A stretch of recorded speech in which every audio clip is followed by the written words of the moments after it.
Mister योगी तैयार हो जाओ, ओवैसी का आया बयान तो चढ़ गया यूपी का सियासी तापमान। मिशन 2027 के लिए एआईएमआईएम ने लगाई ताकत, किस पर पड़ेगी आफत।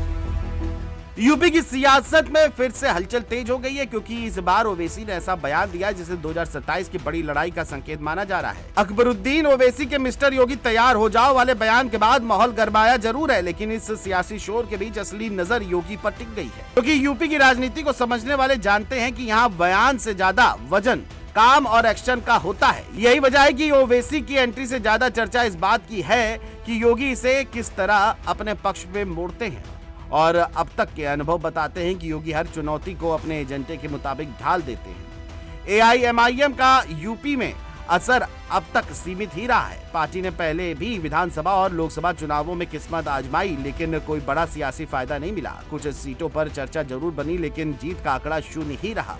इसका कारण साफ है, यूपी की राजनीति बहुस्तरीय है, जहां सिर्फ एक समुदाय के भरोसे चुनाव जीतना आसान नहीं है। एआईएमआईएम ने अब तक सिर्फ मुस्लिम वोटों को लेकर ही टारगेट किया है और वो मुस्लिम वोटों की ही पार्टी कहलाती है, जबकि उत्तर प्रदेश में मुस्लिम वोट सपा, कांग्रेस और कुछ हद तक बसपा में बटा है।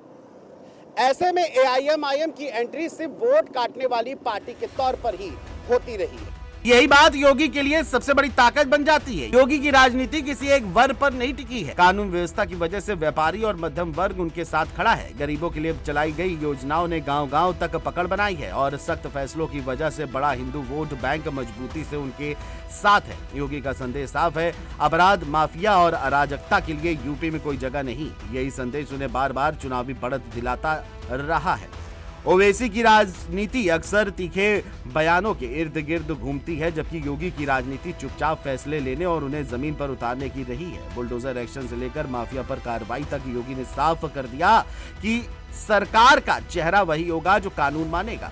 यही वजह है कि ओवैसी की चुनौती को योगी के समर्थक खतरे की तरह नहीं बल्कि एक और मौका मान रहे हैं, जहां योगी अपने कोर वोट बैंक को और मजबूत कर सकते हैं। राजनीतिक जानकार मानते हैं कि एआईएमआईएम की सक्रियता का सीधा असर बीजेपी को नुकसान पहुंचाने से ज्यादा विपक्ष खासकर सपा को पड़ सकता है। मुस्लिम वोटों में बंटवारा सपा के लिए चिंता का विषय बन सकता है। वहीं योगी की राजनीति इस पूरे घटनाक्रम को ध्रुवीकरण से ज्यादा स्थिरता और सुशासन की बहस में बदल सकती है।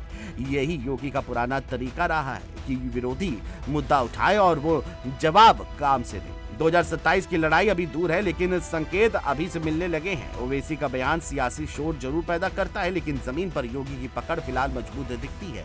यूपी की जनता अब ये देखना चाहती है कि कौन सिर्फ चुनौती दे रहा है और कौन शासन चला रहा है।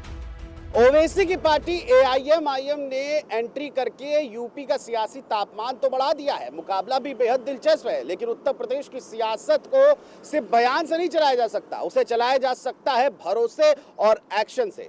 और इस मामले में योगी आदित्यनाथ ने बढ़त बनाई हुई है। कैमरा पर्सन राजेश यादव के साथ मैं कुलभूषण राजदेव, जेएमडी न्यूज, कानपुर।